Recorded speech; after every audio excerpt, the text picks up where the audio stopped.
तो कहानी की शुरुआत अलाम्बा जेल से होती है, जहां कुछ खतरनाक कैदियों को एक कोन एयरप्लेन से दूसरी हाई सिक्योरिटी जेल में ट्रांसफर किया जा रहा होता है। उन्हीं कैदियों में साइरस नाम का वह खतरनाक कैदी भी होता है जो हत्या, अपहरण और लूटपाट के केसों में 20 साल की सजा काट चुका होता है और अपने दो साथियों जोन्स और टोबी के साथ पहले भी जेल से फरार होने की कोशिश कर चुका था। इसके बाद हम कैमरन को देखते हैं जो आज इसी जेल से रिहा होने वाला होता है। असल में कैमरन पहले एक मिलिट्री रेंजर सोल्जर रह चुका होता है। इसी वजह से जब एक दिन वह छुट्टी पर अपनी पत्नी से मिलने आता है तो उसकी पत्नी उसे बताती है कि वह पिता बनने वाला है। लेकिन उसी रात क्लब से घर वापस जाते वक्त कैमरन की कुछ गुंडों से लड़ाई हो जाती है जो उसकी पत्नी के साथ बदतमीजी कर रहे होते हैं। कैमरन लड़ाई में खुद पर काबू नहीं रख पाता, जिसकी वजह से उसके हाथों एक गुंडे की मौत हो जाती है। जल्द ही पुलिस कैमरन को गिरफ्तार करके अदालत में पेश करती है, जहां कैमरन का वकील उसे अपनी गलती मान लेने को कहता है ताकि उसे कम से कम सजा मिल सके। इसी वजह से कैमरन अदालत में अपनी गलती स्वीकार कर लेता है, लेकिन जज कैमरन के खिलाफ फैसला सुनाते हुए उसे 10 साल की कैद की सजा सुना देता है। कैमरन और उसकी पत्नी मजबूरी में यह फैसला स्वीकार कर लेते हैं और इस तरह कैमरन को अलाम्बा जेल में सजा काटने के लिए भेज दिया जाता है, जहां उसके पास यादों के तौर पर बस अपनी बेटी कैसी की तस्वीरें होती हैं जो उसे हिम्मत देती रहती हैं। समय तेजी से गुजरने लगता है। कैमरन का व्यवहार जेल में काफी अच्छा होता है। इसी वजह से उसकी दोस्ती जेल के एक कैदी माइकल से हो जाती है। जल्द ही कैमरन के अच्छे व्यवहार की वजह से उसकी सजा 10 साल से कम करके 8 साल कर दी जाती है और फिर आता है कैमरन की रिहाई का दिन। इत्तेफाक से आज कैमरन की बेटी कैसी का 8वां जन्मदिन भी होता है। इसी वजह से कैमरन काफी खुश होता है। जल्द ही एक एक करके सभी खतरनाक कैदियों को कठोर सुरक्षा में कोन एयरप्लेन में बिठा दिया जाता है। इसी दौरान हम इंस्पेक्टर मार्शल को देखते हैं जो इस पूरे मामले की निगरानी कर रहा होता है। इंस्पेक्टर मार्शल को अंदाजा होता है कि कहीं कोई गड़बड़ न हो, इसलिए वह कैदियों के रूप में अपने एक इंस्पेक्टर को गन देकर प्लेन में भेज देता है ताकि किसी गड़बड़ की स्थिति में वह तुरंत पुलिस को इन्फॉर्म कर सके। कुछ ही देर में प्लेन टेक ऑफ कर जाता है। टेक ऑफ के बाद अचानक ही साइरस अपने हाथ से एक पिन निकालकर अपनी हथकड़ियां खोल लेता है और बाहर एक कैदी टॉम को इशारा करता है, जिस पर टॉम अपने मुंह से कुछ निकालने लगता है। तभी कैमरन की नजर उस पर पड़ती है, लेकिन टॉम कैमरन को चुप करा देता है। इसके बाद टॉम अपने साथ बैठे कैदी से कहता है, अगर मैं तुम्हें थोड़ा सा जला दूं तो बुरा मत मानना। और यह कहकर टॉम अपने मुंह से निकाला गया पेट्रोल उस पर छिड़क कर आग लगा देता है। आग लगते ही वह कैदी बुरी तरह चीखने लगता है, जिस पर प्लेन में मौजूद लेडी पुलिस वहां आकर उसकी मदद करने लगती है और इसी मौके का फायदा उठाकर टॉम लेडी पुलिस की चाबियां चुराकर गेट का हैंडल खोल देता है, जिससे साइरस और जोन्स बाहर आ जाते हैं। पुलिस वाले उन्हें काबू करने की कोशिश करते हैं, लेकिन जल्द ही साइरस उनमें से कुछ को मार डालता है। शोर सुनकर प्लेन का एक पायलट जैसे ही कॉकपिट से बाहर आता है, साइरस उस पर भी हमला करके उसे मार डालता है और अंदर जाकर दूसरे पायलट को पॉइंट गन पर लेते हुए कहता है, ये प्लेन अब हाईजैक हो चुका है, कोई चालाकी न करना। इसके बाद साइरस प्लेन में मौजूद सभी लोगों को कोन एयरप्लेन में वेलकम कहता है। यह देखकर कैमरन का दिल टूट जाता है, क्योंकि आज वह पूरे 8 साल बाद अपनी बेटी से मिलने वाला था। देखते ही देखते पूरे प्लेन का कंट्रोल कैदियों के हाथों में चला जाता है और पुलिस वालों को बंदी बना लिया जाता है। इसके बाद साइरस, टोबी और अन्य खतरनाक कैदियों को भी आजाद करवा लिया जाता है। आजाद होने के बाद एक कैदी लेडी पुलिस से बदतमीजी करने के लिए आगे आता है, लेकिन कैमरन तुरंत बीच में आकर उसे वहां से पीछे हटा देता है और उस कैदी से कहता है, यहाँ यह सब नहीं चलेगा। यह सुनते ही वह कैदी कैमरन पर हमला करने ही लगता है, लेकिन उसी समय साइरस वहां आकर मामला खत्म करवा देता है और उस कैदी से कहता है, अगर फिर तुमने ऐसी कोई हरकत की तो मैं तुम्हें इस प्लेन से नीचे गिरा दूंगा।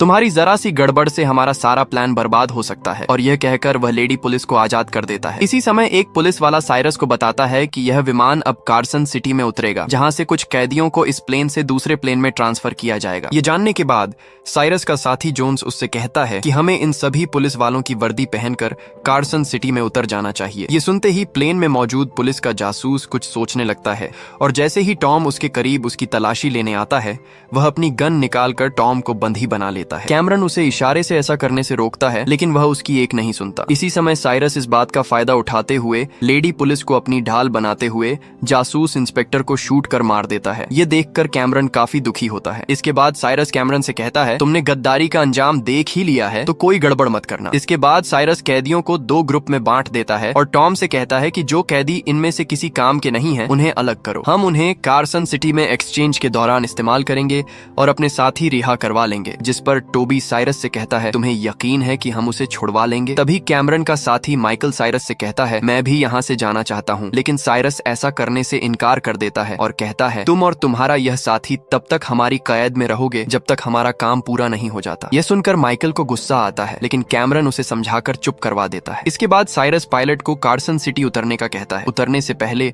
टॉम बाकी बचे कैदियों को बंदी बनाने लगता है। तभी कैमरन साइरस से कहता है, मैं तुम्हारा साथ देना चाहता हूँ, इसलिए मैं इस काम में तुम्हारी मदद करूंगा, क्योंकि मुझे जल्द से जल्द यहाँ से रिहा होना है। साइरस उसे इस पर आजाद कर देता है। मौका पाते ही कैमरन उस मरे हुए जासूस इंस्पेक्टर की लाश के पास आता है। लाश की तलाशी लेने पर उसे एक टेप रिकॉर्डर मिलता है, यानी इस प्लेन में हाईजैक होने के बाद सारी बातें रिकॉर्ड थीं। वह तुरंत यह टेप निकालकर अपने पास रख लेता है। इधर पुलिस स्टेशन में पुलिस को साइरस के सेल से कुछ खुफिया डॉक्यूमेंट्स मिलते हैं। जल्द ही प्लेन कार्सन सिटी के डेजर्ट एरिया में लैंड करता है। ठीक इसी समय कैमरन तुरंत इस टेप रिकॉर्डर को एक कैदी की शर्ट में छिपा देता है, ताकि दूसरे प्लेन में जाने पर पुलिस को यह टेप मिल सके। साइरस और उसके साथी पुलिस वालों की वर्दी पहनकर कैदी एक्सचेंज करने लगते हैं। वहां मौजूद पुलिस को जरा भी अंदाजा नहीं होता कि एक्सचेंज होने वाले कैदी असली नहीं है। इसी दौरान हम भगीरा और जेरी को देखते हैं। जेरी एक बहुत बड़े स्मगलर का बेटा होता है, जिसकी रिहाई के लिए ही उसके पिता ने साइरस को हायर किया था। जल्द ही सारे कैदी एक्सचेंज हो जाते हैं और प्लेन के पायलट की जगह भगीरा ले लेता है। साथ ही वह प्लेन का ट्रैकर कोन एयर प्लेन से निकालकर टॉम के हाथों दूसरे प्लेन में फिट करवा देता है, ताकि यह प्लेन ट्रैक न हो सके। कैदी ट्रांसफर करने के बाद जैसे ही साइरस निकलने लगता है, एक पुलिस वाला उसे रोककर कहता है कि अभी एक कैदी और ट्रांसफर किया जाना है, इसलिए तुम्हें रुकना होगा। ये सुनते ही साइरस के होश उड़ जाते हैं, जब उसे पता चलता है कि वह खतरनाक कैदी कोई और नहीं बल्कि सीरियल किलर गीटो है, एक ऐसा खतरनाक कातिल जो अब तक 100 से ज्यादा लोगों को मार चुका था। इसलिए पुलिस पूरी सुरक्षा के साथ गीटो को प्लेन में ट्रांसफर कर देती है। गीटो को देखकर माइकल कैमरन से कहता है कि हमें पहले ही इस प्लेन से उतर जाना चाहिए था, लेकिन कैमरन उसे कहता है कि हम बाकी लोगों को इन लोगों की कैद में छोड़कर नहीं जा सकते। दूसरी तरफ पुलिस स्टेशन में मार्शल जब दस्तावेजों की अच्छी तरह जांच करता है तो उसे कुछ छुपे हुए शब्द दिखाई देते हैं, जिनमें कार्सन सिटी नाम लिखा होता है। यह देखकर मार्शल समझ जाता है कि कार्सन सिटी में कुछ होने वाला है। वह यह खबर दूसरे पुलिस अफसरों को देने के लिए भागता है। तभी साइरस के भेजे गए सामान में से कुछ पुलिस वालों को एक बॉक्स मिलता है। उस पर लिखा होता है कि इसे मत खोलो, लेकिन एक पुलिस वाला इस बात को नजरअंदाज करके वह बॉक्स खोल देता है। बॉक्स खुलते ही एक बम अपने आप चालू हो जाता है और कुछ ही देर में पुलिस स्टेशन में जोरदार धमाका होता है, लेकिन मार्शल बच जाता है। दूसरी तरफ साइरस जिन कैदियों को प्लेन से ट्रांसफर कर चुका होता है, उन्हें एक बस में ले जाया जा रहा होता है। तभी उनमें से एक कैदी खुद को छुड़ाने की कोशिश करता है। तभी एक पुलिस वाला उसे मारता है। इस वजह से उसकी शर्ट में छुपाई गई टेप बाहर गिर जाती है। टेप सुनने पर पुलिस वालों को सब समझ में आ जाता है कि प्लेन हाईजैक हो चुका है। जैसे ही यह खबर पुलिस को मिलती है, वे तुरंत स्टेशन से निकल जाते हैं। उधर साइरस प्लेन का फ्यूल टैंक भरवाने के बाद तुरंत सभी कैदियों के साथ निकलने को कहता है। तभी हम देखते हैं कि टॉम किसी लड़की से बात कर रहा होता है। इसी बीच प्लेन उड़ान भरने की तैयारी करता है। जैसे ही टॉम को पता चलता है कि प्लेन टेक ऑफ करने वाला है, वह तुरंत प्लेन के पीछे भागता है। लेकिन उसकी बदकिस्मती यह होती है कि जब वह मदद के लिए चिल्लाता है तो खिड़की पर वही कैदी खड़ा होता है जिसे टॉम ने जलाया था। इसलिए वह टॉम के लिए प्लेन नहीं रुकवाता। प्लेन का पंख टॉम को कुचलता हुआ आगे बढ़ जाता है और प्लेन टेक ऑफ कर जाता है। सारे कैदी खुशी से झूमने लगते हैं। जल्द ही पुलिस अफसरों को पता चल जाता है कि प्लेन में मौजूद उनका जासूस भी मारा जा चुका है। ये सुनकर वे बहुत गुस्सा होते हैं और मार्शल से कहते हैं अब हमें इस प्लेन को तबाह करना होगा, लेकिन मार्शल उन्हें ऐसा करने से रोकता है। प्लेन में साइरस जोन्स से कहता है कि हमें गीटो को आजाद कर देना चाहिए। इस पर जोन्स ध्यान से गीटो का मास्क उतार देता है। इसके बाद साइरस पुलिस से संपर्क करके कहता है कि अगर वे सच में चाहते हैं कि उनके बाकी पुलिस वाले जिंदा रहें तो उन्हें प्लेन का पीछा करना छोड़ना होगा। मंजिल पर पहुंचने के बाद सबको आजाद कर दिया जाएगा। कैमरन भी पास खड़ा ये सारी बातें सुन रहा होता है। साथ ही साइरस उससे कहता है कि हम जल्द ही लेना एयरपोर्ट पर लैंड करने वाले हैं। उस जगह पर आबादी लगभग ना के बराबर है। उधर एक पुलिस वाला कारमैन की पत्नी से मिलकर उसे बताता है कि उसका पति प्लेन में हाईजैक हो चुका है। दूसरी तरफ मार्शल पुलिस वालों को फिर से प्लेन को नष्ट करने से रोकते हुए कहता है कि हम ऐसे ही अपने साथियों और बाकी कैदियों को मरने के लिए नहीं छोड़ सकते, लेकिन कोई उसकी बात नहीं सुनता। तभी एक हेलीकॉप्टर वहां आता है और जल्द ही मार्शल के रोकने के बावजूद दूसरे पुलिस वाले प्लेन का पीछा करने के लिए निकल जाते हैं। जोन्स को प्लेन के इंजन एरिया में किसी गड़बड़ का एहसास होता है, इसलिए वह जांच करने के लिए कैमरन को नीचे भेजता है। वहां वे देखते हैं कि एक पुलिस वाले की लाश पड़ी है। जोन्स कारमैन से उस लाश को नीचे फेंकने के लिए कहता है। उसी समय कैमरन को एक आइडिया आता है। वह जोन्स से नजर बचाकर लाश लाश की जेब से पेन निकालता है और मार्शल के नाम के साथ लैंडिंग प्लेस एरिया का नाम भी लिख देता है। तभी जोन्स उसे बंदूक की नोक पर लाकर कहता है कि कोई चालाकी मत करना, इसलिए कैमरन जल्दी से लाश को सिटी में फेंक देता है। इसके बाद हम सिटी में एक कपल को देखते हैं। तभी वह लाश आकर उनकी कार पर गिरती है। गाड़ियां एक दूसरे से टकराने लगती हैं। पुलिस मौके पर पहुंच जाती है और उन्हें वह लाश मिल जाती है जिस पर कैमरन ने मैसेज लिखा था। जल्द ही मार्शल को कॉल पर पूरी स्थिति के बारे में बताया जाता है। वह तुरंत अपने अफसरों से संपर्क करके उन्हें कैमरन द्वारा बताई गई लोकेशन पर पहुंचने को कहता है और खुद भी तुरंत कार लेकर उस लोकेशन की तरफ निकल जाता है। उधर प्लेन में अचानक टोबी को कैमरन का रिलीज लेटर मिल जाता है। इससे उसे पता चल जाता है कि असल में कैमरन एक आर्मी अफसर रह चुका है और अब वही इन सब कैदियों को बचाने की योजना बना रहा है। कैमरन अपनी असलियत छुपाना चाहता था, इसलिए वह टोबी को रोकने के लिए आगे बढ़ता है। उसी झड़प में टोबी मारा जाता है। पुलिस वाले हेलीकॉप्टर लेकर जहाज के पीछे जाते हैं। तभी उनके सामने एक और जहाज आ जाता है, लेकिन वह जहाज असल में कैदियों का नहीं बल्कि आम यात्रियों का होता है। जल्द ही मार्शल भी कैमरन द्वारा बताई गई लोकेशन पर पहुंच जाता है। वह अपनी कार को गैराज में छुपा देता है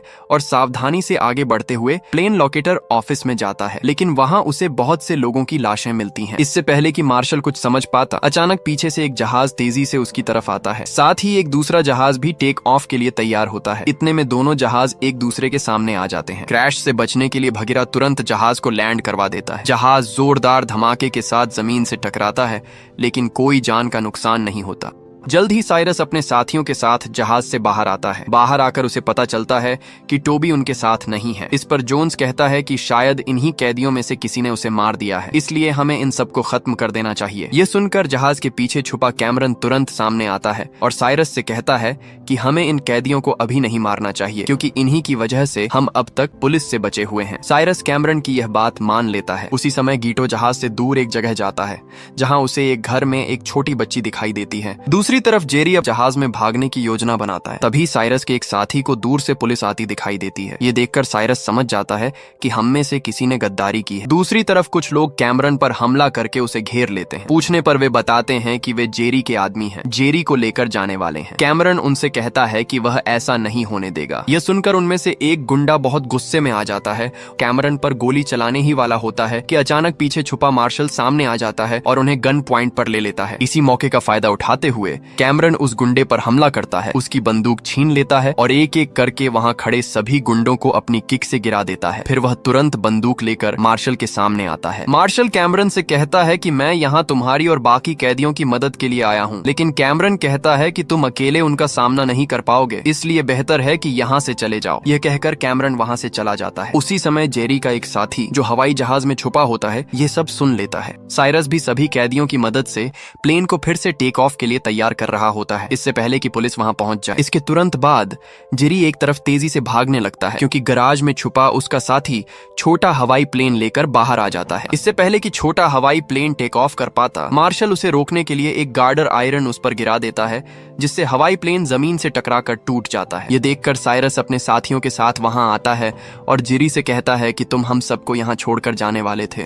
यह कहकर साइरस अपने पास खड़े साथी के मुंह से जलती सिगरेट लेकर उसे जेरी के ऊपर फेंक देता है और कुछ ही देर में उसकी मौत हो जाती है। गीटो भी धमाके की आवाज सुन लेता है, लेकिन बच्ची को कुछ पता नहीं चलता। साइरस प्लेन में वापस आता है, तभी उसकी नजर टोबी की लाश पर पड़ती है। इसके साथ ही साइरस एक प्लान बनाता है, लिए वह प्लेन में मौजूद सारा हथियार बाहर जमा करता है और अपने साथियों के साथ मिलकर पुलिस वालों पर हमला करने का प्लान बनाता है। जल्द ही पुलिस लेना एयरपोर्ट पहुंच जाती है। इसके बाद साइरस पुलिस वालों पर जोरदार हमला करता है, जिससे पुलिस की गाड़ियां तबाह हो जाती हैं। उसी दौरान कैमरन जल्दी से एक मजबूत रस्सी से हवाई प्लेन को पिलर के साथ बांध देता है। पुलिस और साइरस के आदमियों के बीच जोरदार मुकाबला हो रहा होता है। जल्द ही पुलिस वालों की मदद के लिए हेलीकॉप्टर भी वहां आ जाते हैं। इसके बाद हम गीटो को उस बच्ची की डॉल के साथ हवाई प्लेन की तरफ जाते हुए देखते हैं। जल्द ही बाकी पुलिस वाले भी वहां पहुंच जाते हैं, लेकिन साइरस के आदमी प्लेन को फिर से स्टार्ट करते हैं और टेक ऑफ के लिए तैयार कर लेते हैं। इससे प्लेन के साथ बंधी रस्सी टूट जाती है और प्लेन अपने रास्ते में आने वाली हर चीज को रौंदता हुआ टेक ऑफ कर जाता है। जाते हुए मार्शल की गाड़ी भी प्लेन के साथ साथ चलती रहती है। पुलिस वालों को लगता है कि मार्शल भी गाड़ी के साथ ही चला गया है। अगले ही पल मार्शल की कार टावर से टकराकर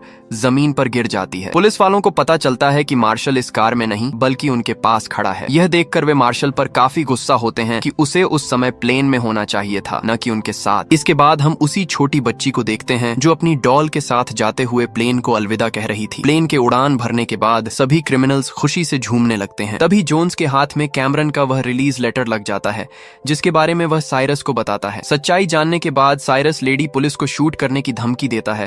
तभी अचानक कैमरन का दोस्त माइकल साइरस के सामने आकर कहता है कि यह सब उसने किया है। साइरस माइकल को कैमरन के सामने शूट कर देता है। यह देखकर कैमरन का दिल बुरी तरह टूट जाता है। साथ ही साइरस कैमरन की बेटी की डॉल को हाथ में पकड़कर कैमरन से कहता है कि अब तुम नहीं बचोगे। उसी समय प्लेन का पीछा करते हुए हेलीकॉप्टर प्लेन पर फायरिंग शुरू कर देते हैं। दूसरी तरफ कैमरन इस मौके का फायदा उठाते हुए प्लेन में मौजूद क्रिमिनल्स पर हमला करना शुरू कर देता है। साइरस ये सब देखकर गुस्से में पागल होने लगता है, लेकिन तब तक कैमरन कॉकपिट में पहुंचकर मार्शल से संपर्क करता है और कहता है कि वह जल्द लास वेगस सिटी एयरपोर्ट पर लैंड करना चाहता है, इसलिए इस फायरिंग को रोका जाए। लेकिन पुलिस वाले राजी नहीं होते। साइरस भी अपनी पूरी ताकत से दरवाजे के लॉक पर फायरिंग करके उसे खोलने की कोशिश करता है। तभी लेडी पुलिस पीछे से आकर साइरस पर हमला करती है और उसे बेहोश कर देती है। प्लेन में मौजूद सभी लोग डरने लगते हैं सिवाय गीटो के, जो इन हालात में भी पोएम पढ़ रहा होता है। जल्द ही प्लेन लास वेगस सिटी की तरफ बढ़ने लगता है और फिर भगीरा क्रैश लैंडिंग के साथ प्लेन को सिटी में लैंड करता है। लेकिन उसी समय साइरस होश में आकर